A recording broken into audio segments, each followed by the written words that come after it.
Hello दोस्तों। अभी मैं बहुत टाइम बाद आया हूँ। बहुत सारे लोगों ने नया अपडेट सोचे। नया अपडेट नहीं है, जो बहुत सारे हमारे बीएलएस में जा रहे हैं सऊदी अरब में, उन लोग का वीसा लग रहा है, आ रहे हैं। अभी मैं यहाँ पे वो टैक्स के विषय में थोड़ा चल रहा था, तो इसकी वजह से मैं थोड़ा लेट हो गया। अगर आप स्लोवाकिया में रह रहे तो आपकी कंपनी लोअर से टैक्स पे करके आपको सैलरी दे रही है। टैक्स पे करके आपको पता नहीं चलेगा। अगर आप इतना समझ जाना कि आपका सैलरी बैंक अकाउंट में आ रहा है तो आपका टैक्स पे हो रहा है। आप टैक्स अप्लाई कर सकते हो, आप किड बेनिफिट ले सकते हो। तो इसके लिए आपको बहुत सारे डॉक्यूमेंट मिलाने होते हैं, जो आपको इस मार्च के सैलरी में आपको हैंड में मिल जाता है। ये स्लोवाकिया में जितने भी लोग रह रहे हैं, आप टैक्स कंपनी अप्लाई कर रहा है तो ठीक है। अगर कंपनी अप्लाई नहीं कर रहा है तो आप खुद करें। जैसे कि मेरी कंपनी ने अप्लाई नहीं किया, मैं खुद टैक्स अप्लाई किया हूँ। और मेरी चाइल्ड बेनिफिट, जो अगर मेरे पास तो बच्चे हैं तो उनके लिए भी मैं अप्लाई किया हूँ, तो आप भी कर सकते हैं। और दूसरी बहुत सारी बड़ी बात यह है कि बहुत सारे दोस्त जो मेरा वीडियो देख चुके हैं और जो आ चुके हैं स्लोवाक में, लेकिन रिसेंट टाइम में यहाँ क्या चल रहा है, बहुत सारे एम्प्लॉय जो होते हैं इन हैंड कैश सैलरी दे रहे हैं।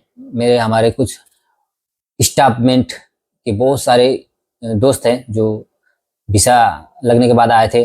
और कंट्रोल एसआरओ, जो भी बहुत सारे 500 से ज़्यादा स्टाफ है, उन लोग का ज़्यादातर लेडीज और जेंट्स लोग, जो नेपाली ज़्यादा है और इंडियन भी उतना ही ज़्यादा है। उन सब के लिए भी इन हैंड सैलरी दे रहा है। इन हैंड सैलरी अच्छा आता है, बहुत ज़्यादा भी हो सकता है, लेकिन देखने में भी अच्छा लगेगा। लेकिन इसका भी बहुत मतलब प्रॉब्लम हो सकता है आप सबको। अगर आप सैलरी मिल रहा है, आपको अच्छा बेनिफिट सैलरी मिल रहा है, तो इसका मतलब ये नहीं कि आप टैक्स पे नहीं करोगे। टैक्स नहीं पे करोगे तो जैसे ही आपका कॉन्ट्रैक्ट खत्म हो जाएगा, टीआरसी खत्म हो जाएगी, तो आपको टीआरसी रिन्यू करने के लिए बहुत बड़ी मुसीबत हो जाएगा। आपका बेस्ट। अब बहुत सारे लोग मुझे, क्या सर हम खुद टैक्स पे कर सकते हैं क्या बोल के सवाल पूछ रहे थे, मेरे और कंट्रोल के बंदे।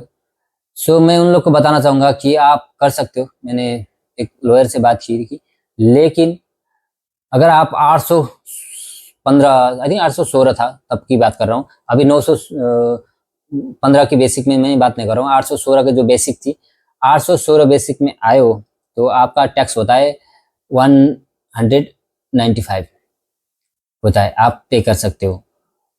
लेकिन आपका टैक्स पे करने से कोई बेनिफिट नहीं मिलेगा आपको, आप भी वैलिड नहीं हो सकते हो। अगर आप 3 महीने टैक्स नहीं पे करोगे तो उसको लिए कुछ वैलिड नहीं माना जाता है, आप लीगली हो। अगर 3 महीने से ज़्यादा हो गया आपको, तो स्लोवाक के रिकॉर्ड में आप अनएम्प्लॉय हो, कोई आपके पास जॉब नहीं है, ऐसा मानते हैं। अगर आप बेस्ट है, आप अगर एम्प्लॉयर चेंज कर दो, उधर से जाके आपको टैक्स पेयर कंपनी मिले। अगर आपका कंपनी एम्प्लॉयर चेंज नहीं कर पा रहे हो, आपको जॉब नहीं मिल रहा है किधर भी, लेकिन अगर आप टैक्स पे करने से कोई फायदा नहीं है, आपका एम्प्लॉयर भी टैक्स पे करना पड़ेगा। आप टैक्स पे करोगे 195, तो इसमें कोई बेनिफिट भी नहीं होगा और वो टैक्स एक्सेप्टेबल भी नहीं होगा। क्योंकि क्यों नहीं होगा, मतलब कि आपका एम्प्लॉयर टैक्स नहीं पे कर रहा है। अगर आपका एम्प्लॉयर भी 495, मैंने पता किया था, 495 वन पर्सन का पे करना होता है, लेकिन वो उसके साथ इंश्योरेंस भी होता है अटैच, एसएसएफ और हेल्थ इंश्योरेंस भी अटैच करके वो सब देके इतना पे करना पड़ता है। लेकिन वो कुछ भी पे नहीं कर रहा है तो आप पे करने से कोई मतलब नहीं होता है। मैंने ये बात किया। इससे बेटर है कि जितने भी जो बंदे जो मुझे पूछ रहे हैं कि सर क्या हम खुद अपना टैक्स पे कर सकते हैं, क्या पूछ रहे हैं, लेकिन आप खुद अपना टैक्स पे कर सकते हो, लेकिन इससे कुछ बेनिफिट नहीं होता है, बता रहे हैं।